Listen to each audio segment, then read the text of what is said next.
అమ్మయ్య గారు ఎనికేపాడు వచ్చినప్పుడు నేను 6వ తరగతి చదువుతూ ఉన్నాను. ఆ టైంలో మరి దైవజనులు వారి బిడ్డలను తీసుకుని వచ్చారు. మరి నాకు బాగా పరిచయమైన వ్యక్తులు యేసుదాస్ అన్నయ్య, అలాగే జార్జ్ ముల్లర్ గారు. వారిద్దరితో నాకు చాలా మంచి సన్నిహిత సంబంధం. మరి ఆదామయ్య గారితో పాటు అప్పుడు నేను అన్నయ్య వాళ్ళు ఇంటర్మీడియట్ చదువుతున్నారు. జార్జ్ ముల్లర్ అన్నయ్య అయితే 10th క్లాస్. చాలా చక్కగా మరి ప్రార్థన చేస్తూ ఉంటే వాళ్ళతో పాటు నేను కూడా ఏకాంత ప్రార్థనకి వెళ్ళాను. చాలా మంచి పరిచర్య కూడా చేశాను నేను. సో మరి దేవుని సేవకులు మరి వారు చేసిన పరిచర్య చాలా సంతోషం. మరి వారు చేసిన ప్రార్థనలు, మరి అంతకుముందు సంసోనయ్య గారు ఉండేవారు. అప్పుడు చాలా చిన్న వయసు నాది, 4th class 5th class 3rd class చదువుతున్న టైంలో. మంచిది, మరి చాలా మంచి పరిచర్య జరుగుతూ ఉన్న ఈ తరుణంలో బిడ్డలారా, మీ అందరూ ఆత్మీయంగా ప్రతిరోజు ఒక వర్తమానం వినడం, ఒక క్రొత్త దైవజనుడు వచ్చి వారి అనుభవాలను మీకు షేర్ చేయడం, మీరు అవన్నీ నేర్చుకోవడం చాలా సంతోషదాయకమైనటువంటి పనులు ఇవన్నీ. ఈ రోజుల్లో మరి చాలామంది వాక్యానికి దూరంగాను, మందిరానికి దూరంగా ఉంటున్నారు. అలాంటిది దేవుడు మిమ్మలను ప్రతిరోజు కూడా తన సన్నిధిలో కూర్చోబెట్టి ఆయన తన వాక్యం అనే రొట్టెను విరిచి మీ అందరికీ పంచుతూ ఉన్నారు. ఇది మనందరికీ దొరికిన అదృష్టం బిడ్డలారా. ఇది మనందరికీ దొరికిన గొప్ప సంతోషం. హల్లెలూయా. సో ఈ రాత్రి నేను కూడా దేవుని పక్షముగా నిలబడి మీ అందరికీ ఒక చక్కని సందేశాన్ని తీసుకుని వచ్చాను. మంచిది, మనం దేవుని వాక్యాన్ని చదువుకుందాం.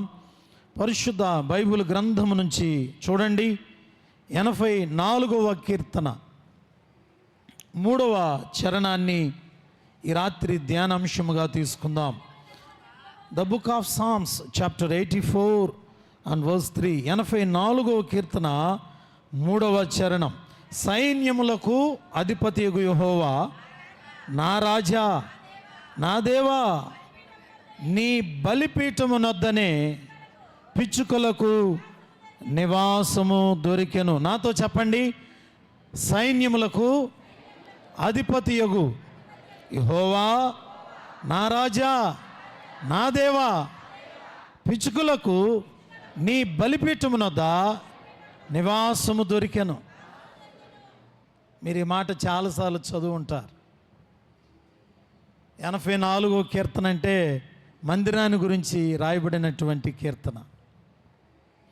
ఈ కీర్తన కోరాహు కుమారులు రాశారు. కీర్తనలు ఎక్కువ భాగం దావీదు రాశారు. కీర్తనలు మోషే రాశారు, కోరాహు కుమారులు రాశారు, సొలొమోను కూడా రాశారు. ఇట్లా కొంతమంది భక్తుల యొక్క సముదాయం కలిసి కీర్తనలు రాశారు. కానీ ఎక్కువ కీర్తనలు దావీదు రాయటం వల్ల దావీదు కీర్తనలని ప్రస్తావిస్తూ ఉన్నారు. బిడ్డలారా, కోరాహు కుమారులు రాసినటువంటి కీర్తనలో వాళ్ళు అంటున్నారు, సైన్యములకు అధిపతియగు యెహోవా, నా దేవా, నా రాజా, నీ బలిపీఠమునొద్దయే పిచ్చుకలకు నివాసము దొరికెను అని మాట్లాడుతూ ఉన్నారు. బిడ్డలారా, కోరాహు అనే ఆయన దుష్టుడు, దుర్మార్గుడు. ఇశ్రాయేలీయులు ఐగుప్తు దేశం నుండి కానానుకు వెళుతున్నప్పుడు మోషేకు వ్యతిరేకంగా కొంతమంది గుంపు లేచారు. అలాంటి గుంపులో ఒక గుంపు ఇదిగో కోరాహు, దాతాను, అభిరాము అనేటటువంటి వారు దేవుని యొక్క సేవకుడైన మోషేకు వ్యతిరేకంగా మాట్లాడారు. ఆ తరువాత బిడ్డలారా, దేవుడు వారిని భయంకరమైన మరి భూకంపమునకు అప్పజెప్పినప్పుడు ఆ కోరాహు అనే ఆయన ఆ భూకంపములో అతడు సమాధి అయిపోయాడు. కానీ వారి కుమారులు చనిపోలేదు. కారణం ఏమిటంటే ఆ టైంలో కోరహ కుమారులట దేవుని మందిరములో దేవుని సన్నిధిలో పాటలు పాడుతూ ఉన్నారు, దేవుని స్తుతిస్తూ ఉన్నారు. తండ్రి దుర్మార్గుడే, కానీ పిల్లలు అలాంటి వారు కాదు, దేవుని స్తుతిస్తూ ఉన్నారు. అందుకని దేవుడు ఆ పిల్లలను మందిరములో ఉండబట్టి, దేవుని సన్నిధిలో ఉండబట్టి దేవుడు వారిని కాపాడుకున్నాడు. దేవునికి స్తోత్రం చెబుదాం బిడ్డలారా. ఆ యొక్క తరుణంలో రాసిన కీర్తన ఇది. వారు అంటున్నటువంటి మాటలో మనం ఈ రాత్రి కొంత నేర్చుకోవాల్సిన వారమై ఉన్నాం బిడ్డలారా. వారు దేవుని యొక్క సన్నిధిలో పిచ్చుకల గురించి ప్రస్తావించారు. ఈ రాత్రి నేను ఈ యొక్క పిచ్చుక అనేటటువంటి ఒక గొప్ప సందేశం ఒకవేళ తెలిసి ఉన్నట్లయితే మంచిదే, కానీ ఈ రాత్రి నేను ప్రియులారా దేవుని సన్నిధిలో ఉన్న పిచ్చుకను గురించి మీకు తెలియజేయాలని ఇష్టపడుతూ ఉన్నాను. ఎంత మంచి మాట అంటున్నారు బిడ్డలారా. ఈ లోకంలో చాలా రకాల పక్షులు ఉన్నాయి, కానీ అన్ని పక్షుల కల్లా అల్పజీవి లేక చాలా భయపడే పక్షి ఏదైనా ఉన్నదేనంటే అది పిచ్చుకండి. చూడండి, ఈ లోకములో అన్ని పక్షుల కన్నులలో ఒక అందమైన దృశ్యం కనపడిద్ది, కానీ ఈ లోకంలో అందమైనటువంటి కన్నులు కలిగింది పావురం.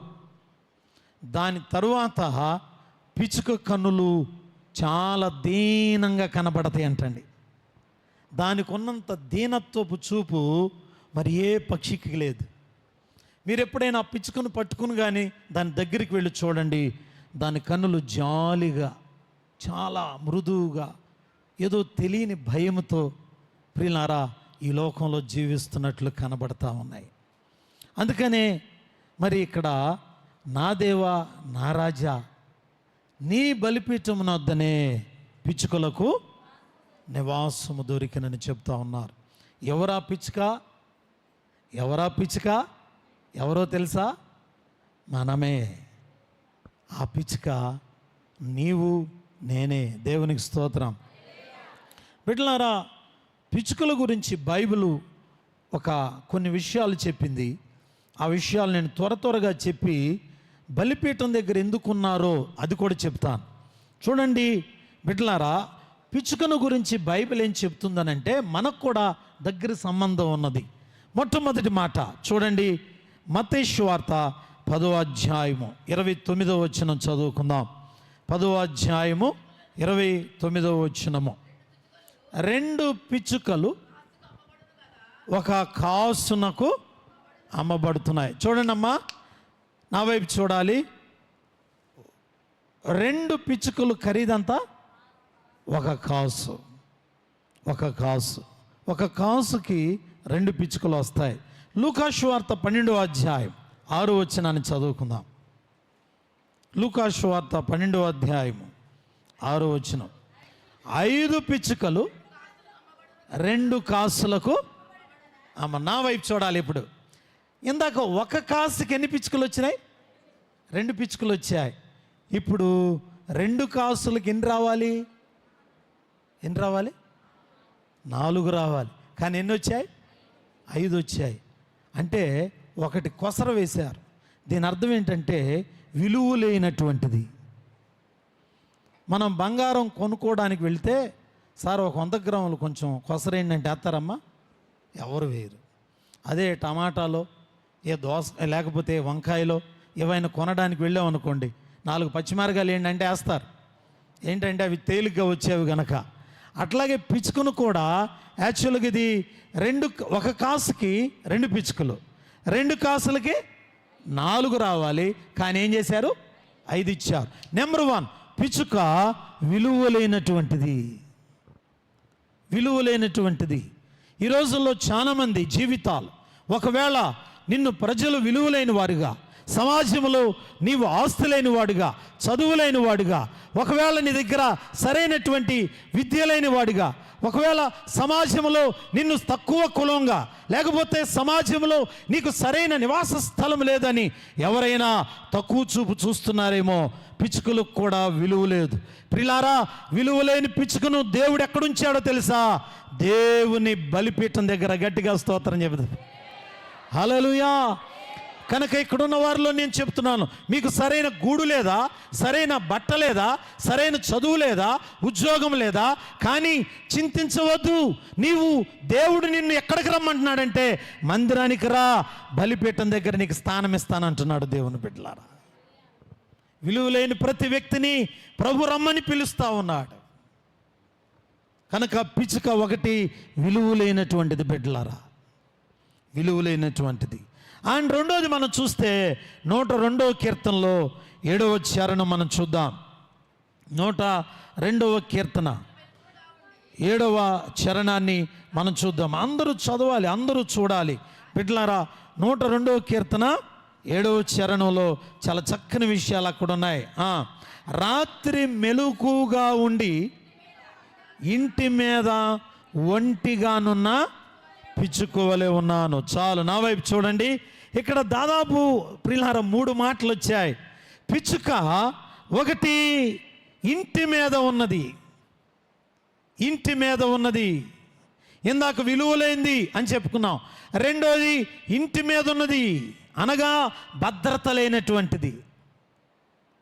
ఇంటి లోపలుంటే దీనికి భద్రత, కానీ ఇది ఇంటి మీద ఉన్నది, కారణం భయపడుతున్నది. బిడ్డలారా, ఇంటి మీద ఏ భద్రత, ఎవరు కాపుదల లేనటువంటిదిగా మరి ఇంటి మీద ఉన్నది, భద్రత లేదు. చాలామంది ఈ రోజుల్లో మెడికల్గా హెల్త్ ఇష్యూస్ వస్తూ ఉన్నాయని చాలామంది ఇన్సూరెన్స్లు కట్టమని అడుగుతున్నారు మనల్ని. చాలా జబ్బులు వస్తున్నాయి, ఇన్సూరెన్స్ కట్టండి, భద్రత ఉంటుందని అంటున్నారు. ఎంతమంది కట్టారు? చేతులు ఎత్తండి. ఉన్నాయా ఇన్సూరెన్స్లు? ఎవరికి లేవా? ఎవరికి? Very good. కొంతమంది చేతులు ఎత్తారు, మంచిదే. ఇన్సూరెన్స్ భద్రత ఉండటం మంచిదే. ఒకవేళ భద్రత లేకపోతే, కట్టలేకపోతే మనందరికి భద్రత ఎక్కడుందో తెలుసా? మనం పిచ్చుకలం కనుక మనకు భద్రత ప్రభు అయినా దేవునికి స్తోత్రం చెబుదాం.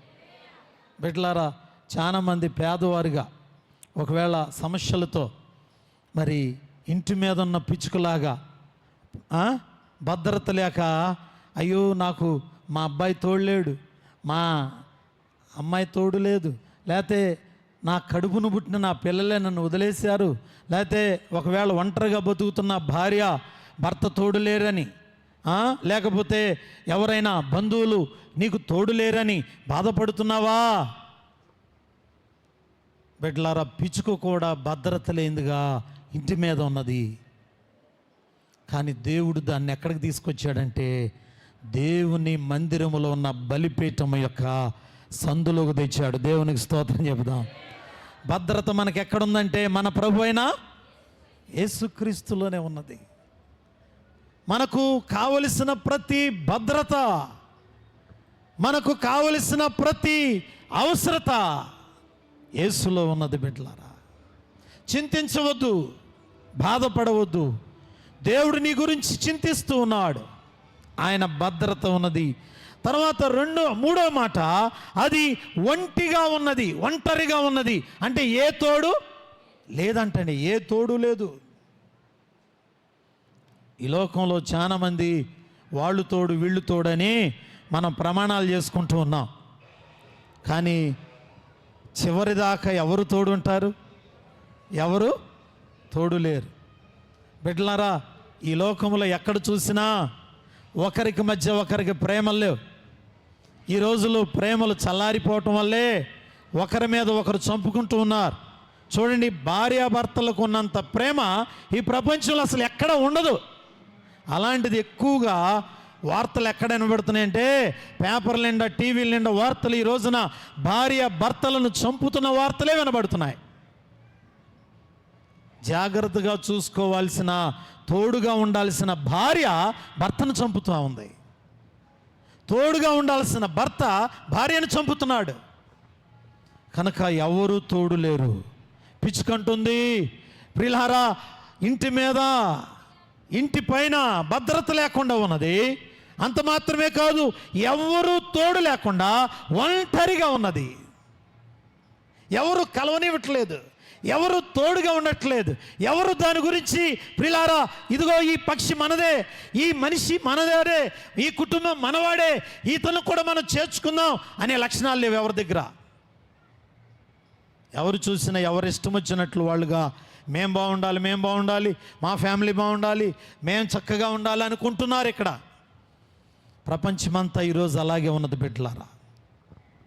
కానీ ఎవరు తోడు లేని పిచ్చుకను దేవుడు ఎక్కడికి తీసుకువెళ్ళాడంటే, సైన్యములకు అధిపతిగా యెహోవా నా దేవా నా ప్రభువా, పిచ్చుకనైన నాకు ఎక్కడంట, నీ బలిపీఠమునొద్దే నాకు నివాసము దొరికింది. దేవునికి స్తోత్రం, హల్లెలూయా.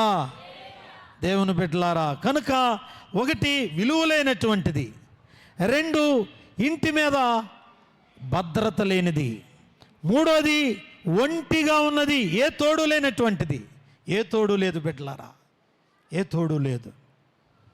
ఈ రోజున ఏ తోడు లేకుండా ఒంటరిగా ఉన్నారా? ప్రభు నిన్ను రమ్మని పిలుస్తూ ఉన్నారు బిడ్డలారా. బైబిల్లో ఒంటరిగా ఉన్న ప్రతి మనిషికి దేవుడు ఎంత తోడుగా ఉన్నాడో బైబిల్లో చరిత్రలు మనం చదువుతూ ఉంటే మన గుండెలకు ధైర్యం కలుగుతూ ఉన్నది.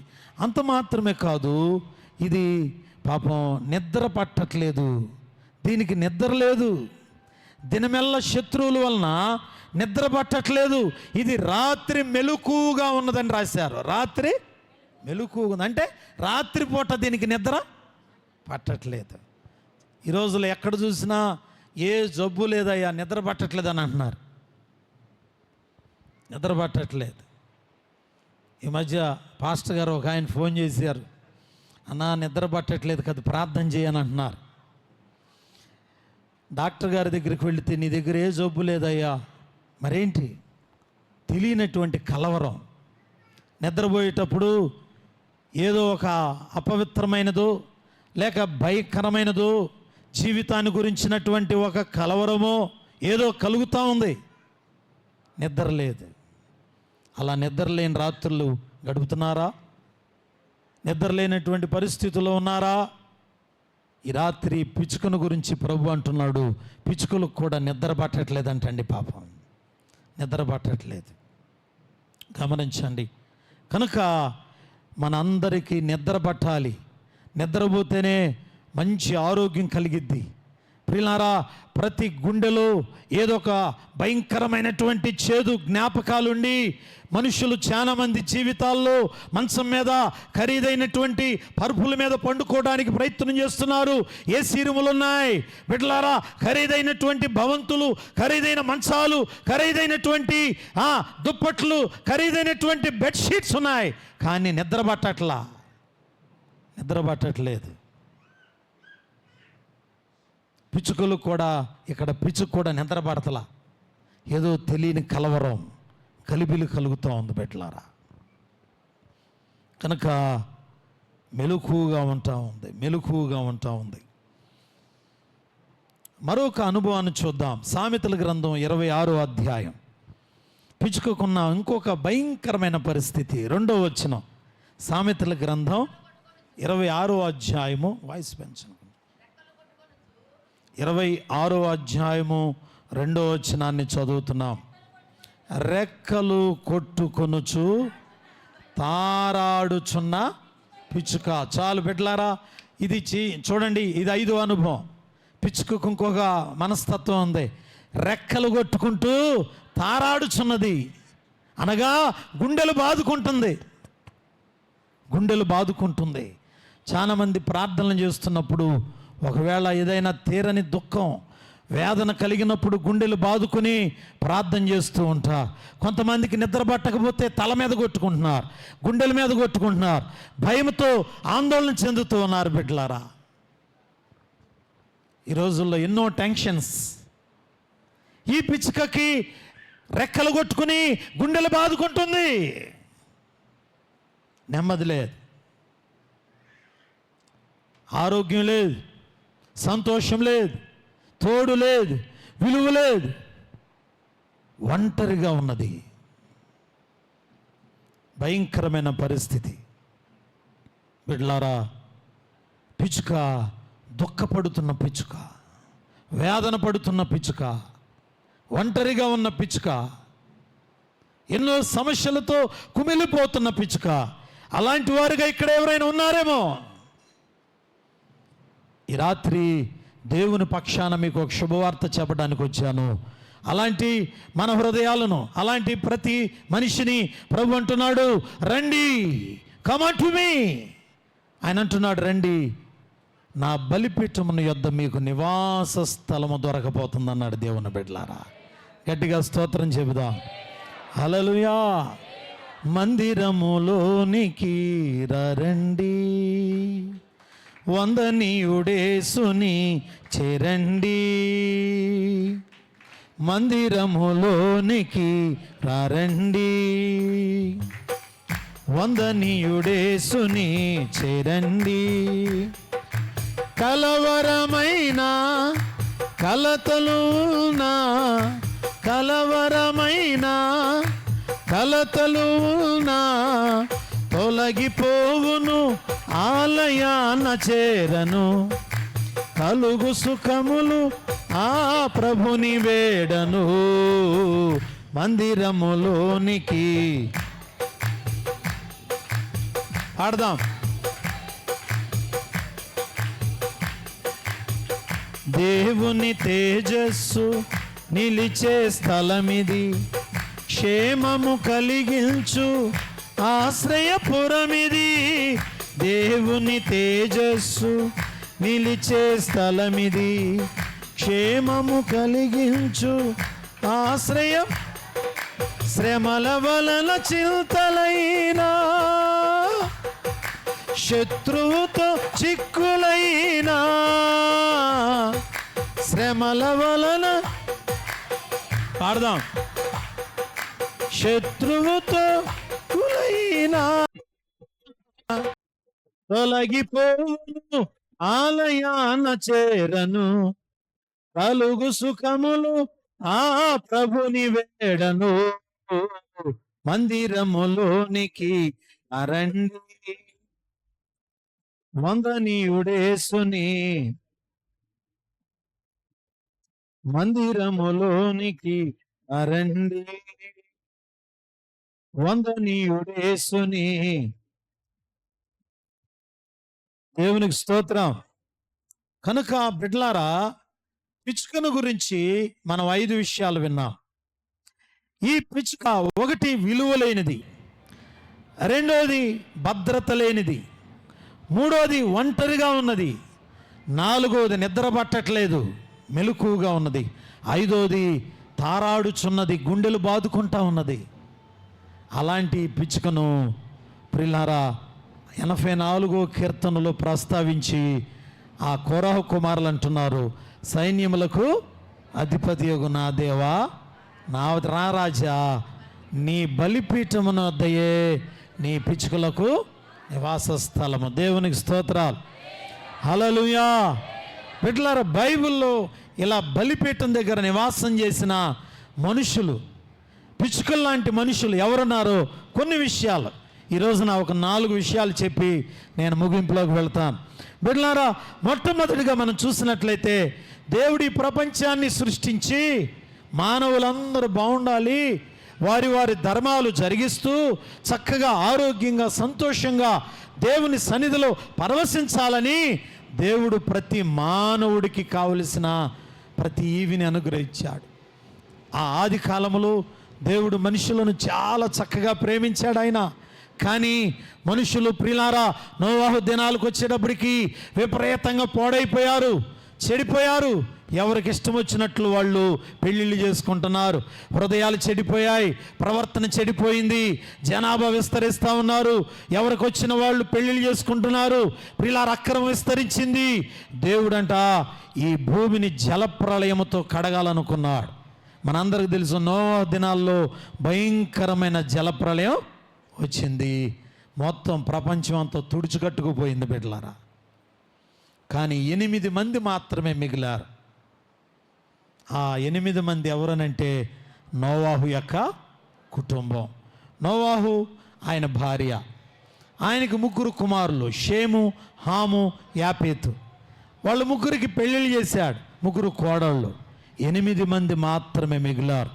జలప్రలయం అయిపోయిన తర్వాత మొత్తం భూమంతా కూడా తుడుచుకట్టుకుపోయింది. అలా మొత్తం భూమంతా కడగబడిపోయింది. ఆ తర్వాత నోవాహు 6 నేల మీద అడుగుపెట్టాడు. పడవలో నుంచి నేల మీద అడుగుపెట్టి పరిస్థితి అంతా చూశాడు. చూసి ఆయనకి చాలా హృదయం వికారం అయిపోయి పాపం నోవాహు అనే పిచ్చుక ఏం చేసిందో తెలుసా? దేవునికి బలిపీఠం కట్టింది బిడ్డలారా. హల్లెలూయా. బలిపీఠం కడితే ఆ బలిపీఠం దగ్గర ఏం జరిగిందో మనం చూద్దాం. చూడండి, ఆదికాండము 8వ అధ్యాయము 20వ వచనము 21వ వచనం. ఆదికాండము 8వ అధ్యాయము 21వ వచనాలు. అప్పుడు నోవాహు దేవునికి ఒక బలిపీఠమును కట్టి పరిశుద్ధ అన్నిట్లోనూ తీసుకుని ఆ బలిపీఠము మీద అర్పించాడు. ఇంపైన సువాసన నాగ్రాణించి ఇక మీదట నరులను బట్టి భూమిని మరలా శపించును. గట్టిగా స్తోత్రం చెబుదాం బిడ్డలారా.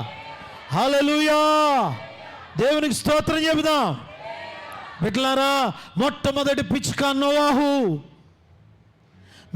యొక్క జీవితంలో గొప్ప అనుభవం మనం చూస్తున్నాం.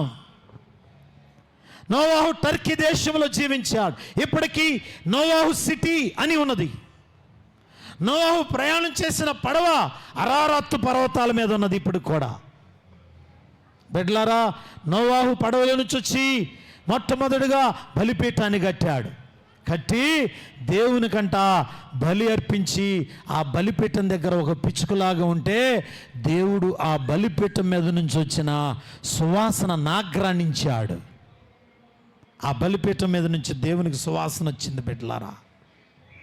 అప్పుడు దేవుడు అంటున్నాడు, నోవాహు, నీవు అర్పించిన ఈ బలిపీఠమును బట్టి నేనే చెబుతున్నా, ఇక మీదట ఎన్నడును నరుల మీదకి శాపం రాని అన్నాడు. గట్టిగా స్తోత్రం చెబుదాం బిడ్డలారా. అంటే ఎవరైతే దేవుని బలిపీఠము, దేవుని సన్నిధి, ఇదిగో ప్రియులారా, మేము నిలుచున్న అతి పరిశుద్ధ స్థలం, మీరు కూర్చున్నది పరిశుద్ధ స్థలం. ప్రియులారా, ఎవరైతే మందిరములోనికి వచ్చి ఈ బలిపీఠము దగ్గర ఎవరైతే ప్రార్థన చేస్తారో వారి ప్రార్థన దేవుడు సువాసనగా మార్చబోతున్నాడు. దేవుని బిడ్డలారా, ఆ సువాసన నీ శాపమును దీవెనగా మార్చబోతున్నాడు. దేవుని బిడ్డలారా, కనుక ఎంతమంది వచ్చి బలిపీఠం దగ్గర బలి అయిపోతారు బిడ్డలారా. దేవుడు నిన్ను నన్ను రమ్మని పిలుస్తూ ఉన్నాడు. మనలో ఉన్న పాపపు ఇచ్చలు, పాపపు కోరికలు అవన్నిటిని చంపుకుని మనం బలిపీఠం దగ్గరికి వద్దాం. బలిపీఠం దగ్గర నోవాహు దేవుణ్ణి చూశాడు. ప్రభు అంటున్నాడు, నోవాహు, ఇక ఎన్నడూ శాపము రాదు, ఎన్నడూ నీ మీద ఇక కర్స్, తరతరాల నుంచి వస్తున్న శాపం నీ మీదకి రానివ్వను. బిడ్డలారా, ఎవరైనా శాపముతో, దరిద్రతతో, ఒకవేళ తరతరాల నుంచి శాపముతో ఒకవేళ ఎవరైనా కుమిలిపోతుంటే ఈ రాత్రి మీకు ఒక శుభవార్త. రండి, దేవుని బలిపీఠము దగ్గర నోవాహు అర్పించినట్లుగా మనల్ని మనం సమర్పించుకుంటే, ఒక పిచ్చుకలాగా తగ్గించుకుని ఉంటే, నా దేవుడు ఒక చక్కని మాట అంటున్నాడు, నీ మీద ఉన్న శాపమును తీసివేసి నిన్ను దీవెనగా మార్చబోతా ఉన్నాడు. బిడ్డలారా, హల్లెలూయా, హల్లెలూయా.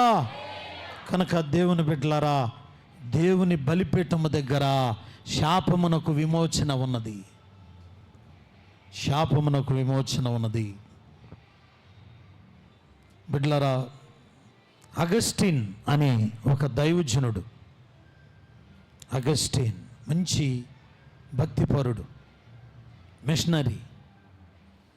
ఆయన బాల్య జీవితంలో, యవ్వన కాలంలో ఉన్నప్పుడు 18 సంవత్సరాలకి అన్ని రకాల పాపాలకు అలవాటయ్యాడు.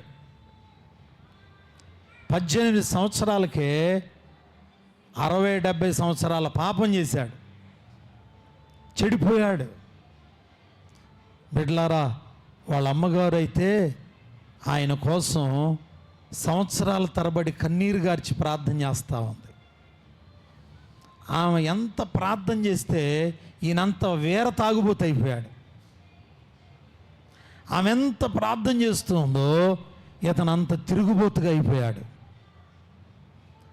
ప్రతిరోజు ఈయన్ని ఇద్దరో ముగ్గురు మోసుకుని ఇంటికి తీసుకొచ్చేవాళ్ళు. ఎక్కడో తాగి బట్టలన్నీ చిరిగిపోయి పడిపోతే తీసుకొచ్చి ఇంట్లో పడేసేవారు. వాళ్ళ అమ్మగారు పాపం ఆ పిల్లవాడిని నీట్గా ఆవిడే శుభ్రంగా స్నానం చేయించి మళ్ళీ ఆయనకి వస్త్రం కట్టి బెడ్ మీద పడుకోబెట్టుకునేది. పడుకోబెట్టి బిడ్డ మీద చేతులేసి ప్రార్థన చేస్తూ ఉండేది. ప్రభువా, నా బిడ్డ శాపగ్రస్తమైన స్థితిలోకి వెళ్ళిపోయాడు, నా బిడ్డను రక్షించయ్యా. నేను ఎంత ప్రార్థన చేస్తే అంత త్రాగుతున్నాడు, అంత తిరుగుతున్నాడు, అంత చెడిపోతున్నాడు ప్రభువా అని ఆ తల్లి బిడ్డలారా ప్రార్థన చేస్తూ ఉంది. తనకి పిల్లార 19వ సంవత్సరం వచ్చింది, ఇంకా త్రాగుతున్నాడు, తిరుగుతున్నాడు, విపరీతమైన వ్యసనాలతో పాడైపోతున్నాడు. 20వ సంవత్సరం వచ్చింది, యవ్వన కాలంలో ఇంకా చెడిపోయాడు. 21వ సంవత్సరంలో తల్లి ప్రార్థన చేసి ప్రిలారా కన్నీరు విడిచి ఆమె తన గుండెలు బాదుకుని నా బిడ్డ మీదను శాపమును విడిపించమని ఒక రాత్రి దేవుని సన్నిధిలో బలిపీఠం దగ్గర ఏడ్చి ప్రార్థన చేస్తూ ఉంది. ప్రార్థన చేసింది. ఆ రోజు కూడా కుమారుడు తాగి ఇంటికి వచ్చాడు. ప్రిలారా, వస్త్రహీనుడై పడిపోతే ఏడుస్తూ అతన్ని శుభ్రంగా కడిగి ఆయన మంచం మీద పడుకోబెట్టి ఆయన తల మీద చేయేసి ప్రార్థన చేస్తూ ఉంటుంది, ప్రభువా నా బిడ్డనైనా మార్చు, లేకపోతే నన్నన్నా తీసుకో ప్రభువా అని ప్రార్థన చేస్తూ ఉంది. రాత్రి 1 గంట వరకు బిడ్డలారా తల్లి ప్రార్థన చేస్తూ ఉంది. శాపము నుంచి విడిపించమని అడుగుతూ ఉంది. 1:30 టైంలో తల్లికి నిద్ర వచ్చింది. నిద్రలో పండుకుని ఉంది. బిడ్డలారా ఆమె ఆ బిడ్డ కోసం ప్రార్థన చేసి అలా ప్రక్కకు ఒరిగిపోయి పడుకుని ఉంది. బిడ్డలారా రాత్రి మిడ్నైట్ 1:30 టైంలో ప్రచండమైన వెలుగు ఆ యవనస్తుడైన అగస్టిన్ మీదకి వచ్చింది. బిడ్డలారా అగస్టిన్ మీద పడగానే అతను దర్శనం చూస్తున్నాడు. ఆ దర్శనంలో సిలువలో యేసుక్రీస్తు వారు వేలాడుతున్నాడు. ప్రియులారా ఆయన తన యొక్క స్వరూప్యమును తన రక్తమును కార్చినటువంటి విలువైన రుధిరధారలు ఒక్క బొట్టు అగస్టిన్ మీద వేశాడు. బిడ్డలారా వేయగానే అగస్టిన్ ఆ దృశ్యాన్ని చూసిన వెంటనే మంచం మీద నుంచి లేచి ఒకసారి కిందకు పక్కకి పడిపోయాడు. బిడ్డలారా పడిపోయిన వ్యక్తి 2 చేతులెత్తి మోకరించి బిగ్గరగా ప్రార్థన చేస్తున్నాడు. ప్రభువా, ఇన్ని సంవత్సరాలు మమ్మల్ని దుఃఖపెట్టాను, ఇన్ని సంవత్సరాలు నేను శాపగ్రస్తమైన జీవితంలో జీవించాను, ఇన్ని సంవత్సరాలు మమ్మల్ని ఏడిపించాను ప్రభువా అని అగస్టిన్ ప్రార్థన చేస్తూ బిగ్గరగా కేకలు వేస్తుంటే పాపం తల్లి కోమలో ఉన్న తల్లి వెంటనే లేచిన. బిడ్డలారా లేచి చూస్తే బిడ్డ మోకరించి ప్రార్థన చేస్తూ ఉన్నాడు. తల్లి చూసి ఆశ్చర్యపోయి ఆమె కన్నీళ్లు పర్వమైపోయింది, ఏడుస్తూ ఉంది. ప్రభువా, నా ప్రార్థనకు అర్థం లేదనుకున్నాను, కానీ నా ప్రార్థన వల్ల నా బిడ్డను మీరు దర్శించారు. అతడు అంటున్నాడు, ప్రభువా శాపగ్రస్తమైన నా జీవితాన్ని విడిపించమని ప్రార్థన చేశాడు. బిడ్డలారా అంతే, తన జీవితాన్ని ఆ రాత్రి దేవునికి అప్పగించుకున్నాడు. దేవుని బిడ్డలారా ఆ తర్వాత అగస్టిన్ గురించి ప్రియులారా పుస్తకాల్లో ఏమని రాశారో తెలుసా? అగస్టిన్ ఆ రోజు నుంచి చనిపోయేదాకా ప్రియులారా ఆయన చనిపోయిన సమాధి మీద ఇలా రాశారు. ఏమని రాశారంటే అగస్టిన్ ఎలాంటి వాడు అని రాశారు తెలుసా? యేసుక్రీస్తు తర్వాత ఈ లోకములో పరిశుద్ధుడు ఎవడైనా ఉన్నారనంటే అగస్టిన్ అని రాశారు. దేవుని బిడ్డలారా దేవునికి స్తోత్రం చెబుదాం. కనుక ఇంగ్లాండ్ దేశాన్ని కదిలించాడు. ప్రియులారా క్లబ్లను సినిమా హాళ్లను మార్చివేశాడు, అన్నిటిని కూడా. ప్రియులారా శాపము నుంచి మార్చబడ్డాడు. ఈ రోజున ఎవరైనా ఒకవేళ శాపముతో దరిద్రతతో ఒకవేళ కుమిలిపోతుంటే ఈ రాత్రి పిచ్చుకలాంటి నీకు ఆన్సర్ దొరికిద్దని చెప్పడానికి దేవుని పక్షాన నేను నిలబడి ఉన్నాను బిడ్డలారా. దైవజనుడైన యేసుదాస్ పక్షాన, యేసుదాస్ అయ్య గారి పక్షాన నేను నిలబడి ఉన్నాను బిడ్డలారా. కనుక ప్రార్థన చేయి, నీ శాపాన్ని విరగదీస్తాడు దేవుడు, ఆశీర్వాదకరంగా మార్చబోతున్నాడు. అండ్ రెండోది మనం చూసినట్లయితే ప్రియులారా, బలిపీఠం దగ్గర నివాసం చేసిన మరొక వ్యక్తి ఉన్నారు, ఆయనే అబ్రహాం. అబ్రహామును మనం చూస్తున్నాం. చూడండి, అబ్రహాము ప్రియులారా, మరి ఆదికాండం 22వ అధ్యాయములో 22వ అధ్యాయము 9వ వచనం 10వ వచనం మనం చూస్తే, అమ్మా అలాగన వాళ్ళిద్దరూ కూడి వెళ్ళి దేవుడు చెప్పిన చోటికి వచ్చాను. అబ్రహాము ఏం కట్టాడమ్మా? బలిపీఠమును కట్టి కట్టెలను చక్కగా పేర్చి తన కుమారుడైన ఇస్సాకును దాని మీద బంధించి ఉంచెను. గట్టిగా స్తోత్రం చెబుదాం. నా వైపు చూడండి, ఇక్కడ ఒక ఆయన బలిపీఠం కట్టాడు. ఎవరైనా ఏమ్మా? అబ్రహాం. ఎక్కడ? ఏ పర్వతం మీద తెలుసా అమ్మా? మోరియా. చెప్పండి, మోరియా పర్వతం మీద. దేవునికి స్తోత్రం చెబుదాం. బిడ్డలారా, మొట్టమొదటి మనుషుడైన ఆదాము చనిపోయిన ప్లేస్ మోరియా పర్వతం. మోరియా పర్వతం. ఆదాము సమాధి చేయబడిన స్థలం మోరియా పర్వతం. ఆ పర్వతం దగ్గరికి అబ్రహాము తన కుమారుడిని ఇస్సాకును తీసుకొచ్చాడు. ఏం చేద్దామని? బలిపీఠం దగ్గర ఆ కొడుకుని బలిమని. ఎవరు అడిగారు? ప్రభు అడిగాడు. పిచ్చుకులాగా వచ్చాడు అబ్రహాం. నేను ఎవను ప్రభు అన్నాడా? అనలేదమ్మా. తన ఏకైక కుమారుణ్ణి తీసుకుని బలిపీఠం మీద తన సొంత బిడ్డని దహన బలి అర్పించడానికి వచ్చాడు. బిడ్డలారా, ఆ ప్లేస్, ఆ యొక్క స్థలం మనం గమనిస్తే అది క్రమక్రమములో కల్వరి కొండగా మారింది. బిడ్డలారా, దేవునికి స్తోత్రం చెబుతాం. బిడ్డలారా, ఈ పర్వతం మీద ఒకవైపు నుంచి అబ్రహాము తన కుమారుడిని తీసుకుని వస్తున్నాడు. బిడ్డలారా, అవతల పర్వతం వైపు, ఆ వైపున తండ్రి అయిన దేవుడు తన కుమారుడిని తీసుకుని వస్తూ ఉన్నాడు. దేవుని బిడ్డలారా, మోరియా పర్వతం చూడండి. అబ్రహాము పిచ్చుకులాగా ఆ పర్వతం దగ్గరకు వచ్చాడు. తన బిడ్డను తీసుకొచ్చాడు. తీసుకొచ్చి మొత్తం అంతా సిద్ధపరిచాడు. రాళ్ళు పేర్చాడు, కట్టెలను పేర్చాడు, అన్నీ పేర్చాడు. పేర్చిందాక ప్రభు ఏం మాట్లాడాల. అసలు ఏం చేస్తాడో చూద్దామని చూస్తూ ఉన్నాడు. తీరా చూస్తే ఇస్సాకు అడిగాడు అంతకుముందు గంట క్రితం, నానా నువ్వు అన్నీ చేస్తున్నావు కానీ నిప్పు ఉంది, కట్టెలు ఉన్నాయి, కానీ ఒకటి మర్చిపోయావు, వధించడానికి గొర్రెపిల్ల లేదు. అప్పుడేమన్నాడు అబ్రహాం? యెహోవా చూసుకును, యెహోవా ఈరే, యెహోవా చూసుకుంటానన్నాడు. హల్లెలూయా. బిడ్డలారా, ఎప్పుడైతే ఆ మాట అన్నాడో కొడుకు కూడా కాముగా వచ్చాడు. తీరా చూసిన తర్వాత గొర్రెపిల్ల ఎవరో కాదు, ఎవరో ఇస్సాకు. అప్పుడు అర్థమైంది ఇస్సాక్కి. ఇస్సాకు మంచి యవన కాలంలో ఉన్నాడు. చేతులు కాళ్ళు గడతంటే ప్రియులారా, వృద్ధాప్యంలో ఉన్న తండ్రిని ఎదిరించవచ్చు, కానీ ఎదిరించాడా? ఎదిరించలా. ఒకవేళ మా నాన్న దేవుడికి అర్పిస్తున్నాడు అని తన్ను తాను సమర్పించుకున్నాడు. సమర్పించుకుంటే బిడ్డలారా, అబ్రహాముని దేవుడు చూస్తున్నాడు ఏం చేస్తాడని. ఆ బలిపీఠం మీద ఆ కొడుకుని పేర్చాడు. బిడ్డలారా, పేర్చి కత్తి కూడా తీశాడు. తీసి పైకి కూడా ఎత్తాడు. ఇక కిందకి వేయటమే పని. పైకి ఎత్తగానే స్వరం వినబడుతుంది, అబ్రహామా, అబ్రహామా, ఇదిగో నీకు ఒక్కడైన కుమారుడిని నాకు ఇవ్వడానికి వెనుతిరగలేదు. దేవునికి స్తోత్రం.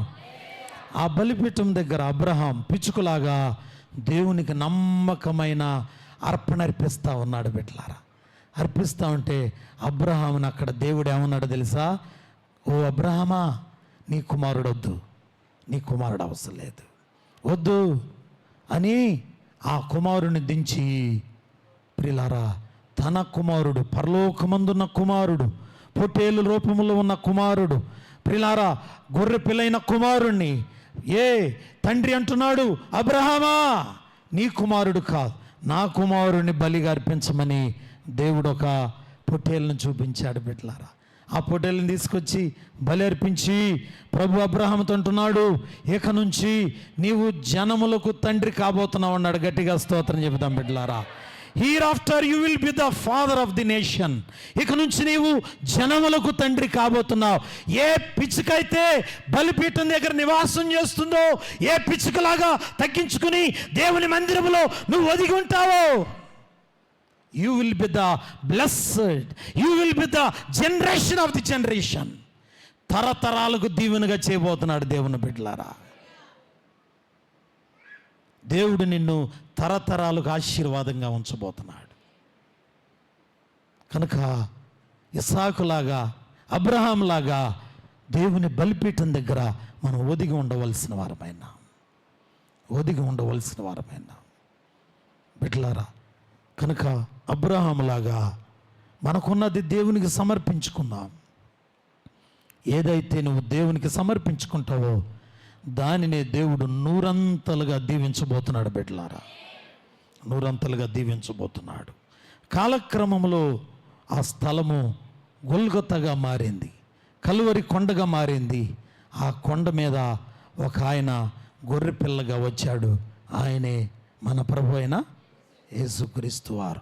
ఆదాము ఎక్కడైతే చనిపోయాడో, చనిపోయిన స్థలంలో యేసుక్రీస్తు చనిపోయి మరలా మనందరికీ జీవాన్ని పోసాడు. దేవుని బిడ్డలారా, స్తోత్రం చెబుదాం.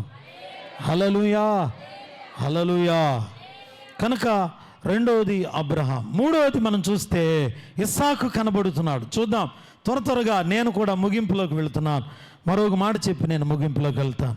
ఎప్పుడైనా ఆదికాండం 26వ అధ్యాయం చూడండి. ఆదికాండము 26వ అధ్యాయం 23వ వచనం చదువుకుందాం. అక్కడ నుండి అతడు ఎక్కడికి వెళ్ళాడమ్మా? బెర్షెబాకు వెళ్ళాను. ఆ రాత్రియే యెహోవా అతనికి ప్రత్యక్షమై, నేను నీ తండ్రి అయిన అబ్రహాము దేవుడను, నేను నీకు తోడై ఉన్నాను గనక భయపడమాకు. దేవునికి స్తోత్రం చెబుదాం బిడ్డలారా. అలాగనే 25వ వచనం, అక్కడ అతడు బలిపీఠమును కట్టి యెహోవా నామమున ప్రార్థన చేసి తన గుడారం వేసాను. గట్టిగా స్తోత్రాలు చెబుదాం. వేయిగా ఏం జరిగింది? అప్పుడు ఇస్సాకు దాసులు అక్కడ బావిని త్రవ్వారు. దేవునికి స్తోత్రాలు బిడ్డలారా. గమనించండి, 32, 33 వచనాలు చదవండి. ఆ దినమందే ఇస్సాకు దాసులు వచ్చి తాము త్రవ్విన బావిని గురించి అతనికి తెలియజేసిరి. మాకు నీళ్లు కనబడినవి కనుక అని చెప్పిరి. దానికి షేబా అని పేరు పెట్టారు. నేటి వరకు అది బెర్షెబా. దేవునికి స్తోత్రం బిడ్డలారా. ఇస్సాకు మనందరికీ తెలుసు. ఇస్సాకు ఏం చేస్తున్నాడు తెలుసా? వాళ్ళ నాన్నగారు ఎక్కడైతే బావులు త్రవ్వాడో, తండ్రి ఎక్కడెక్కడ బావులు త్రవ్వాడో ఆ బావులన్నీ ఫిలిస్తీన్లు పూడ్చి చేశారు. పూడ్చి చేస్తే ఇస్సాకు పెద్దవాడై భక్తిపరుడై ఆయన ఏం చేస్తున్నాడంటే వాళ్ళ నాన్నగారు తవ్విన బావులన్నీ మరలా త్రవ్వకాలు ప్రారంభించాడు. అలా ప్రారంభించి ప్రియులారా వరుసగా బావులు త్రవ్వించుకుంటూ వచ్చాడు. బిడ్డలారా, అలా త్రవ్వించుకుంటూ వచ్చిన బావులే ఏషేకు, షిత్నా, ఇలా బావులు త్రవ్వుకుంటూ వచ్చాడు. తర్వాత రెహబోత్, ఇలా బావులు పాపం తవ్వుకుంటూ వస్తే శత్రువులు మళ్ళీ వచ్చి ఆ బావులన్నీ లాక్కుంటున్నారు. బిడ్డలారా, లాగేసుకున్నారు. కానీ ఈసారి ఏం చేశాడు తెలుసా? బెర్షెబాకు వెళ్ళి అక్కడ బలిపీఠమును కట్టి యెహోవా నామమున ప్రార్థన చేశాడు. ప్రార్థన చేసిన తర్వాత అక్కడ దేవుడు ప్రత్యక్షమయ్యాడు. వెంటనే అక్కడ బావి తవ్వే ఆ పనివాళ్ళు వచ్చారు. బావి తవ్వడం పూర్తయింది. వాళ్ళు అంటున్నారు, అయ్యా బావిలో నీళ్లు కనపడి అన్నారు. గట్టిగా స్తోత్రం చెబుదాం బిడ్డలారా. ఇస్సాకు మూడో వ్యక్తి ఎవరనంటే ఇస్సాకు కూడా బలిపీఠం కట్టాడు. ఎందుకు కట్టాడనంటే అంతకుముందు ఆ తండ్రి తీయించిన బావులన్నిటినీ ఆక్రమించారు. ఎవరు? ఫిలిస్తీయులు ఆక్రమించారు, పూర్తి చేశారు. బిడ్డలారా, ఒకటి గుర్తుపెట్టుకోవాలి, మనం కూడా భక్తి చేస్తున్నాం, మంచిదే. ఈ రోజున మన భక్తి ప్రియులారా, మన యొక్క పితరులు ఏ అనుభవాలతో ప్రార్థన చేశారు, ఏ అనుభవాలతో సంఘాలు కట్టా, ఏ అనుభవాలతో ప్రియులారా దిద్దుబాటు ప్రార్థనలు చేశా, ఏ అనుభవాలతో ప్రియులారా నీ కుటుంబాన్ని నా కుటుంబాన్ని సరిదిద్దారో, పాత ప్రియులారా అనుభవాలు మర్చిపోకూడదు. ఇప్పుడంతా కొత్త బోధలు వచ్చాయి. చాలా వినూత్నమైన కార్యాలు జరుగుతున్నాయి. అబద్ధ బోధకులు, ప్రియులారా కపట బోధకులు. గమనించండి, ఈ రోజుల్లో సంఘాలను నింపటానికి కావలసిన రకరకాలైన విచిత్రమైన బోధలు వచ్చాయి. ఈ బోధలు మనుషులకు, ఇప్పుడున్న మనుషులకు ప్రియులారా సంతోషాన్ని ఇస్తున్నాయి. కారణం ఏంటంటే సరైనటువంటి క్రమశిక్షణ లేదు, దిద్దుబాటు లేదు, ఒక పద్ధతులు లేవు. మనుషులు ఎలా తయారయ్యారంటే జస్ట్ మందిరంలో క్లాస్గా కూర్చుని 2 మాటలు విని ఆదివారం టు ఆదివారం మన ఉద్యోగాలు మనం చూసుకుందాం, ఇలా అయిపోయింది. చాలామందికి ఏదైనా కొంచెం కఠినమైన బోధ చేస్తే మనుషులు ఇష్టపడట్లేదు, గద్దిస్తే ఇష్టపడట్లేదు. పాతకాలంలో భక్తుల యొక్క ప్రార్థన అనుభవాలు మనం నేర్చుకోవాలి. ఎక్కడో కొత్త ట్రెడిషనల్గా వచ్చిన బోధల్ని, ఆ కల్చర్ని సంఘాల్లోకి తీసుకురాకూడదు. మనము ప్రియులారా, ఎందుకంటే ఆది అపోస్తుల అనుభవాల మీద కట్టబడినటువంటి ఆ బోధలు, ఆ బావులు మనకు కావాలి. ఇస్సాకు వాటిని కాపాడుకున్నాడు బిడ్డలారా, కాపాడుకోవటానికి ప్రయత్నం చేశాడు. అందుకని ఇస్సాకుని దేవుడు ప్రియులారా బెర్షెబా దగ్గర బలిపీఠం కట్టినప్పుడు ఆయన అన్నాడు, భయపడమాకు, శత్రువులేక నీ దగ్గరికి రారిక అని చెప్పినప్పుడు అతను త్రవ్విన బావిలో ఏమొచ్చాయంట? నీళ్ళు వచ్చాయి. దేవునికి స్తోత్రం చెబుదాం.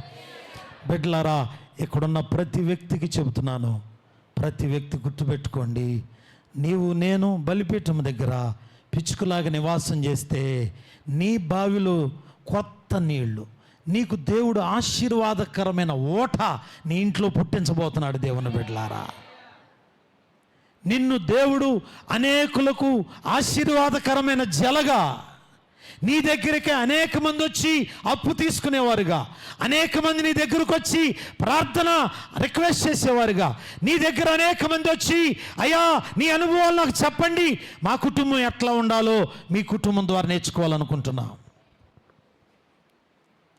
బిడ్డలారా, అలాంటి పరిస్థితుల్లోనికి మనం వెళ్ళాలి. బిడ్డలారా, నీ ఇల్లే దేవుడు ఒక బావిగా జలగలిగిన ఓటగా చేసి నీ బావిలో నీళ్లు ఉబికేటట్టు చేయబోతున్నాడు. దేవుని బిడ్డలారా,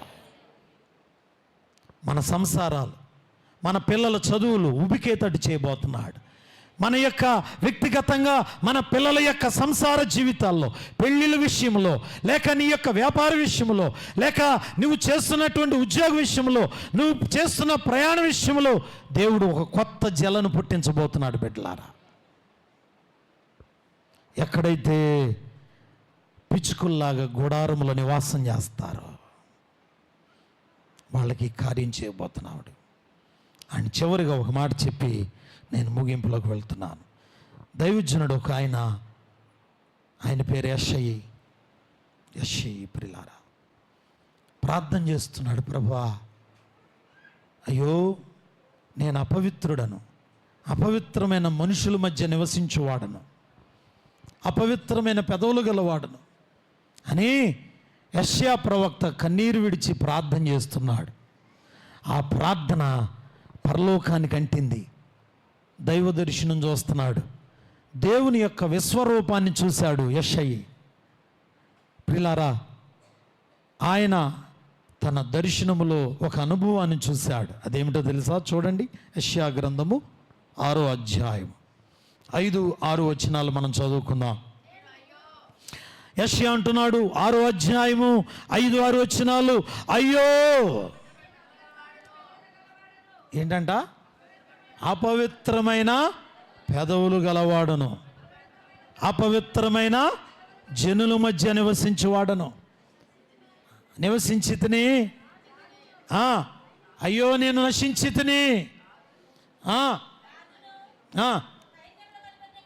సైన్యములకు అధిపతియగు యెహోవాను నేను కన్నులారా చూచితననుకుంటా. చూశాడు.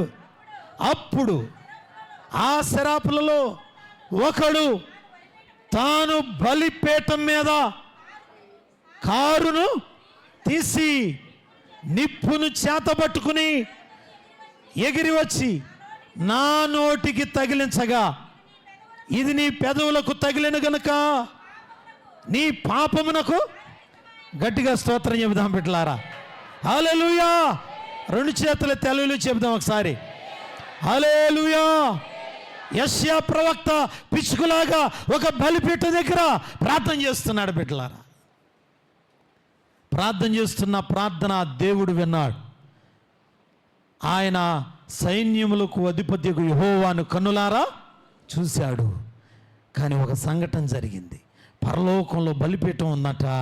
బలిపీఠం మీద అగ్ని కణాలు బగబగా మండుతూ ఉంటే ఒక దేవుని దూత ఒక అగ్ని కణం బలిపీఠం మీద నుంచి తీసి యెషయి పెదవులకు తగిలించి ఒక మాట అంటుంది, ఇవి నీ పెదవులకు తగిలిన గనక ఇక నీ పాపము ప్రాయశ్చిత్తమైంది. గట్టిగా స్తోత్రం చెబుదాం బిడ్డలారా. యెషయిలాగా మనం కూడా దేవుని బలిపీఠం దగ్గర ఉంటే మన పాపములకు ప్రాయశ్చిత్తం కలగబోతా ఉంది బిడ్డలారా. మన పాపములకు ప్రాయశ్చిత్తం. అట్లా అంత మాత్రమే కాదు, మన పెదవులకు దేవుడు ఒక నూతనమైన బలాన్ని ఇవ్వబోతున్నాడు, నూతన వాక్కుని ఇవ్వబోతున్నాడు. నీ నోట్లో నుంచి వచ్చే ప్రతి పదం జరగనిచ్చేవాడిగా చేయబోతున్నాడు బిడ్డలారా. నువ్వు ఏదైతే మాట్లాడబోతున్నావో ఆ మాట రూఢిపరచబోతున్నాడు దేవుని బిడ్డలారా. ఏదైతే నీ శరీరమును, నీ కుటుంబాన్ని పాడు చేస్తుందో ఆ దరిద్రతను, ఆ శాపమును, ఆ యొక్క భ్రష్టత్వాన్ని శుభ్రంగా కడిగి నిన్ను ఒక పవిత్రుడిగా నిలబెట్టి ప్రియులారా ప్రజలకు ఆశీర్వాదకరంగా చేయబోతా ఉన్నాడు బిడ్డలారా. బగబగ మండుతున్న అగ్నికణం, అగ్నికణం కనుక బలిపీఠం దగ్గర పిచ్చుకల్లాగా నివాసం చేస్తే ఎంత ప్రయోజనం ఉందో చూడండి, ఎంత ప్రయోజనం ఉందో దేవుని బిడ్డలారా. పిచ్చుకను గురించి ఒక మాట చెప్పి నేను ముగించబోతా ఉన్నాను. ప్రపంచంలో అన్ని పక్షుల కంటే భయపడే జీవి పిచ్చుకని మీకు చెప్పాను. ఇది పగలంతా చాలా ధైర్యంగా తిరుగుతుందంటండి. పగలంతా బాగా తిరుగుతుంది, చక్కగా భోజనం చేసి అక్కడక్కడ విత్తనాలు దొరికితే తింటూ చక్కగా బాగానే తిరిగిద్ది. కానీ ఇక రాత్రి అవుతుంటే దీనికి గుండెల్లో భయం, ఆందోళన, చీకటంటే భయం, చాలా లోపల మదన పడుతూ ఉంటుంది. ఇంకేం చేస్తుందంటే ఇక సాయంత్రం అవుతుందనంటే ఇక 5, 6 అట్లా అవుతుంటే చీకట పడుతుంటే భయం భయం భయం. అలాంటి ఈ పిచ్చుక బిడ్డలారు ఏం చేస్తుందంటే ఒక మట్టి ఉండను తయారు చేసుకుంటుంది. తయారు చేసుకుని ఆ ఉండ, మెత్తటి ఉండను తీసుకెళ్ళి ఆ సాయంకాల సమయంలో తను ఎక్కడైతే గూడు ఉందో ఆ గూట్లో పెట్టిద్ది. 6:30, 7 గంటలకి చీకటి పడిపోయిన తర్వాత పాపం పక్షట భయం భయంగా ఉంటున్న ఆ పక్షి మినుగురు పురుగును సంపాదించుకుంటుంది. మినుగురు పురుగుని సంపాదించి దాన్ని నోటితో తీసుకెళ్ళి ఇందాక గూట్లో ఒక గోలీగా చేసుకున్న మట్టి ఉండగా దానిలో గుచ్చుకుంటుంది. ఇప్పుడు ఏమైతే తెలుసా? గూటి నిండా వెలుగు వస్తుంది. ప్రియులారా, ఆ గూటులో ఉన్న చీకటంతా కూడా మొత్తం పోద్దిక. అప్పుడు రాత్రి ధైర్యంతో ఉంటుంది. దేవుడు ఎంత జ్ఞానం ఇచ్చాడో చూడండి పిచ్చికి. మనం కూడా పిచ్చుక లాంటి వారమే. మన గూట్లో చీకటి ఉందని ఒకవేళ ఎవరైనా బాధపడుతున్నారేమో, ఎక్కడైనా ఆందోళన చెందుతున్నారేమో, ఈరోజు నీకు ఒక శుభవార్త. నువ్వు దేవుని బలిపీఠం దగ్గరికి వచ్చి ప్రార్థన చేస్తే ఎక్కడి నుంచి నీకు దేవుడు ఒక ఖరీదైనటువంటి వెలుతురు, ఖరీదైన తేజస్సు నీతో పాటు నీ ఇంటికి పంపించబోతున్నాడు దేవుని బిడ్డలారా. హల్లెలూయా. మన గుండెల్లో ఉన్న భయం, మన జీవితాల్లో ఉన్న భయం దేవుడు తీసేయబోతా ఉన్నాడు. అందుకని కోరా కుమారులు అంటున్నారు, సైన్యములకు అధిపతియగు యెహోవా నా రాజా. మళ్ళీ ఒకసారి చెబుదాం, అందరూ చెప్పండి. సైన్యములకు అధిపతియగు యెహోవా నా రాజా, నా దేవా, పిచ్చుకలాంటి నాకు నీ బలిపీఠము వద్ద నివాస స్థలము దొరికెను. అందుకు దేవునికి స్తోత్రాలు చెబుదాం. హల్లెలూయా. కనుక బిడ్డలారా, పిచ్చుక విలువలేనిది, ఒంటరిది, నిద్రబట్టంది, భద్రత లేనిది, గుండెలు బాదుకుంటుంది. అలాంటి పిచ్చుక లాంటి మనలను బలిపీఠం దగ్గర దేవుడు దాచి ప్రపంచానికి ఆశీర్వాదకరంగా ఉంచబోతున్నాడు బిడ్డలారా. కనుక ఈ రాత్రి ఎంతమంది పిచ్చుకలాగా ఒదిగి తగ్గించుకుని ప్రార్థన చేస్తారు? ప్రభు నీతో తన తేజస్సును పంపించడానికి సిద్ధంగా ఉన్నాడు. నువ్వెవరైనా సరే దేవుని సన్నిధిలో ఒక చిన్న ప్రిలారా ఒప్పందం, ఒడంబడికి చేయి. ప్రార్థన చేసుకుందాం. తలలో ఉంచినట్లయితే తలలో ఉంచుదాం, ప్రార్థన చేసుకుందాం బిడ్డలారా. ప్రార్థన చేసుకుందాం. స్తోత్రాలు నాయన, ప్రార్థన చేసుకుందాం. స్తోత్రాలు స్తోత్రాలు స్తోత్రాలు. ప్రార్థన చేసుకుందాం. ప్రభా నీకు వందనాలు, స్తోత్రాలయ్యా. ఈ రాత్రి మీరు మాతో మాట్లాడిన ప్రతి మాటను బట్టి వందనాలు అయ్యా. పిచ్చుక లాంటి నాకు మీరు ఇచ్చిన ఈ సందేశాన్ని బట్టి వందనాలయ్యా. అందరూ తలలు వంచండి. నువ్వెక్కడున్నా సరే బిడ్డ, ఈ రాత్రి నీ కోసమే ఈ మాటలు. అయ్యా, నాకు కూడా పిచ్చుకలాగా ఒంటరిదాన్ని అయిపోయాను, భయపడుతూ ఉన్నాను, భద్రత లేదయ్యా, విలువలేని దాన్ని విలువలేని వాడిని అయిపోయాను, గుండెలు బాదుకుంటూ నా పరిస్థితి ఎలా అయిపోయిందయ్యా. బిడ్డలారా, ప్రార్థన చేద్దాం అయ్యా, ప్రార్థన చేద్దాం.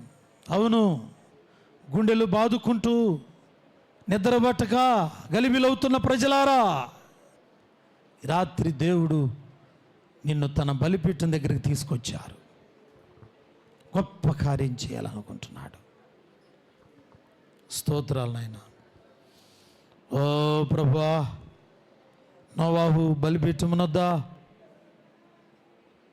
గొప్ప ఆశీర్వాదాన్ని పొందాడు, శాపము నుండి విడిపించబడ్డాడు. అబ్రహాము తన కుమారుని ఇచ్చి జనములకు తండ్రిగా మార్చబడ్డాడు. ఇస్సాకు బలిపీఠమును గట్టి బావిలో ఉబికిన జలాన్ని పొందాడు. యెషయి బలిపీఠం మీద నుంచి కారుతో తెచ్చిన అగ్ని కణమూలన శుభ్రపరచబడ్డాడు. ప్రార్థన చేసుకున్నాం. ప్రభువా నీకు వందనాలు. ఈ రాత్రి మీరు మాకు అందించిన ఈ సందేశాన్ని బట్టి అయ్యా, పిచ్చుకల్లాగున్నాం, మా జీవితాలను సరిదిద్దండి, సరిచేయండి. మాకు అందించిన ఈ సందేశాన్ని బట్టి వందనాలు. మా బ్రతుకులను అయ్యా మీరు దిద్దుబాటు చేయడానికి ఇష్టపడినందుకు వందనాలు. అయ్యా, పిచ్చుకల్లాగా చాలా మంది ఏడుస్తున్నారు ప్రభు. నిజమే, తరతరాలను చూస్తున్న శాపం నాయనా, generation by generation the cause of curse will be reduced in the name of Jesus, Lord Jesus. ప్రభువా నీకు వందనాలు. దర్శించండి నాయన, దర్శించండి. పిచ్చుకలు లాంటి వారు ప్రభు, మా బ్రతుకులు సరిదిద్దండి నాయన. అయ్యా, చాలా మంది జీవితాలు ఓడిపోయారు, ప్రజల చేత నిందించబడ్డారు. నిజమేనైనా రాత్రి మమ్మల్ని దర్శించండి, మీ కృపతో భద్రపరచండి. అందించిన ఈ సందేశం మా హృదయాల్లో ప్రతి గుండెను తాకునట్లు సహాయం చేయండి. మీ కృపతో నింపమని ప్రార్థన చేస్తున్నాను. యా దైవజనులు యేసుదాసయ్య గారిని బట్టి, అమ్మగారిని బట్టి వందనాలు. వారికి ఇచ్చిన 3 పిల్లలను బట్టి మీకు స్తోత్రాలు తండ్రి. దైవజనులు ఆహ్వానించిన మేరకు అయ్యా, ఈ రాత్రి నీ సన్నిధిలో మీ బలిపీఠం దగ్గర నిలబడి పిచ్చుకలాగా ప్రార్థిస్తున్నానయ్యా. అల్పుడను నన్ను ఈ స్థలంలో నిలబెట్టినందుకు వందనాలు అయ్యా. ఇక్కడ ఈ ప్రజలకు ఈ మాటలు అవసరమై ఉన్నాయేమో,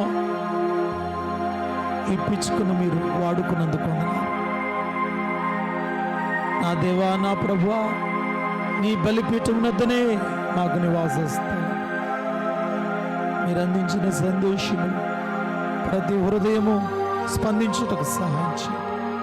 ప్రతి హృదయము నూతన పరచండి అయ్యా. ఎవరెవరు కన్నీరు కార్చి విలువలేని దాన్ని అయ్యా, ఒంటరి వాళ్ళు, భద్రత లేని వాళ్ళము అయ్యా, సమాజంలో ఎలా బ్రతకాలో భయపడుతున్నానయ్యా. ఈ అప్పులు నన్ను భయపెడుతున్నాయి, ఈ రోగం నన్ను భయపెడుతున్నది, నన్ను ఒంటరిదని చేసి అయ్యా. అందరూ విడిచి వెళ్ళిపోయారు, నేను ఎలా జీవించాలని గుండెలు బాదుకుంటున్నాను ప్రభు. రాత్రి నిద్ర పట్టట్లేదు. పిచ్చుక, ఓ పిచ్చుక రా, నా కౌగిట్లోనికి రమ్మని మీరు పిలుస్తూ ఉన్నారు, రమ్మని ఆహ్వానిస్తున్నావు నాయన. ఇదిగో బలిపీఠం దగ్గరకు రా, నేను నీకు రెక్కలు చాపాను, నీ భయాలన్నీ తొలగిస్తాను, నీ ఒంటరితనాన్ని తీసివేసి నేను తోడుగా నిలబడతాను. విలువలేని మనిషిగా ఉన్న నీకు విలువనిస్తానమ్మా. రా, గుండెలు బాదుకుంటూ తారాడుచున్న పిసుక రా, నీ గుండె నిండా ధైర్యాన్ని ఇస్తానంటున్నావు ప్రభా. ఈ రాత్రి ఎందరూ ప్రభా ఈ వర్తమానాన్ని విని ఎంతమంది ప్రభా నిజమే స్పందించారు, మీ చేతికి అప్పగిస్తున్నాను. బిడ్డలారా, నేను ఒక మాట అడుగుతున్నాను, ఈ వర్తమానం నా కోసమేనయ్యా అని ఎంతమంది నమ్ముతున్నారో మీ కుడి చేయి పైకి ఎత్తండి, మీకోసం నేను ప్రార్థన చేస్తాను. God bless you, God bless you sister, God bless you అమ్మ, God bless you brother, God bless you anyone else. ఇంకా ఎస్, గాడ్ బ్లెస్ యూ అమ్మ. నా కోసమేనయ్యా నిన్ను నిలబెట్టి మాట్లాడాను, ఈ రాత్రి నా కోసమే నా ప్రభువు నీలో మాట్లాడారని నమ్ముతున్నారు. మీ చేయి పైకి ఎత్తితే నేను ప్రార్థన చేస్తాను బిడ్డలారా.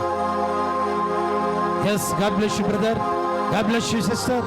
ఇంకా నేను అడుగుతున్నాను యవనస్తుల్లో కూడా మీ చేతులు అలాగే ఉంచండి బిడ్డలారా. గాడ్ బ్లెస్ యూ అమ్మా, గాడ్ బ్లెస్ యూ. దేవుడు నీకోసమేనమ్మా, ఎంతో కాలం నుంచి బాధపడుతున్నావని సహోదరుడా, నీకోసమే ప్రభు మాట్లాడా. మీ చేతులు అలాగే ఉంచండి, ప్రార్థన చేస్తా. ఇంకా ఎవరైనా మీలో బిడ్డలారా తీర్మానం చేసుకుంటున్నారు. స్తోత్రాలు నాయనా, స్తోత్రాలు ప్రభు. Thank you Lord, thank you Jesus. చేతులెత్తిన మీరు ఒకసారి లేచి నిలబడదాం, ఒకసారి లేచి నిలబడండి. ఒకసారి లేచిన చేతులెత్తిన ప్రతి ఒక్కరూ లేచి నిలబడదాం, లేచి నిలబడదాం. ఈ రాత్రి దేవుని బలిపీఠం నుండి దేవుడు తన రెక్కలను చాపి నీ మీద ఉన్న శాపమును తొలగించబోతున్నాడు. నీ కడుపును పుట్టిన పిల్లలను దీవించబోతున్నాడు. ఈ రాత్రి నీవు లేచి నిలబడితే ఇసాకు యొక్క పిల్లారా బావిలో జల ఊరినట్టుగా నీ ఇంట్లో జల ఊరబోతా ఉంది బిడ్డలారా. యెషయా జీవితంలో ఎలాగునా పరలోకం నుండి దేవుని దూత దిగొచ్చిందో అట్లా దేవుడు దిగిరాబోతా ఉన్నాడు బిడ్డలారా. నిలబడిన మనం చేతులు పైకెత్తుదాం.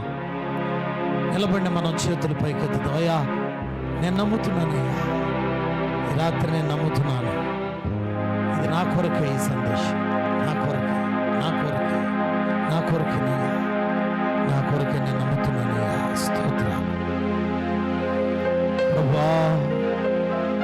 సర్వ సైన్యములకు అధిపతి యెహోవా, మా దేవా, మా రాజా, ఇదిగో చేతులు పైకెత్తిన ఈ పిచ్చుకలను, చేతులు పైకెత్తిన ఈ ఒంటరి పిచ్చుకలను, ఈ భయపడుతున్న పిచ్చుకలను, భద్రత లేని పిచ్చుకలను, తారాడుచున్న ఈ పిచ్చుకలను జ్ఞాపకం చేసుకునైనా నీ బలిపీఠమునొద్దయే మాకు నివాసము దొరికింది ప్రభువా. మేము నమ్ముతున్నాం. విశ్వాసముతో చేతులెత్తారు, లేచి నిలబడ్డారు ప్రభువా. ఇదిగో నా తండ్రి, నీ బలిపీఠం మీద నుంచి, నీ యొక్క సన్నిధిలో ఉన్న అతి పరిశుద్ధ స్థలములో నుండి ఈ బిడ్డలను ప్రభువా మీ చేతులకు అప్పగిస్తూ ఉన్నాను నాయనా. చేతులెత్తిన ప్రతి చేతిని మీ చేతుల్లో ముడివేస్తున్నాను ప్రభువా. ఈ కుటుంబాలను, ఈ బిడ్డలను మీ చేతులకు అప్పగిస్తున్నానయ్యా. కలువరి శిలువలో మా కొరకు చాపిన నీ రెక్కలలో మాకు ఆశ్రయించారు నమ్ముతున్నాను. స్తోత్రములు ప్రభువా. మాకు నివాస స్థలమైన నీవు నమ్మదగిన దేవుడు అని స్తుతిస్తున్నాం ప్రభువా. వందనాలు, స్తోత్రాలు ప్రభువా. ఈ రాత్రి మాకు అందించిన ఈ సందేశాన్ని బట్టి స్తుతిస్తున్నాం, వందనాలు చెల్లిస్తున్నాను ప్రభువా. నాయన అల్పుడను నాకు కూడా ఈ బాధ్యత ఇచ్చినందుకు వందనాలు, స్తోత్రాలు చెల్లిస్తూ మా అందరినీ ప్రభువా మీ చేతుల్లో పెడుతున్నాను. సజీవమైన మీ రెక్కల కప్పు చెబుతున్నాను. ఇది మొదలుకొని మా జీవితాలలో ఒక నూతనమైన జల పుట్టుకుని వచ్చునుగాక. నూతనమైన ఆశీర్వాదములు, నూతనమైన కార్యములు, నూతనమైన పరలోకపు అనుభవాలు మమ్మలను తాకునుగాక. ఓ ప్రభువా, పరలోకపు దీవెనలు మా మీద కురమరించబడునుగాక. నా తండ్రి, మీ కొరకుల భద్రపరచమని మీ చేతులకు అప్పగిస్తూ యేసుక్రీస్తు నామమున స్తుతించి ప్రార్థిస్తున్నాను తండ్రి. Amen, amen. Thank you. నన్ను ఆహ్వానించిన దైవజనులకి నా నిండైన వందనాలు. Thank you.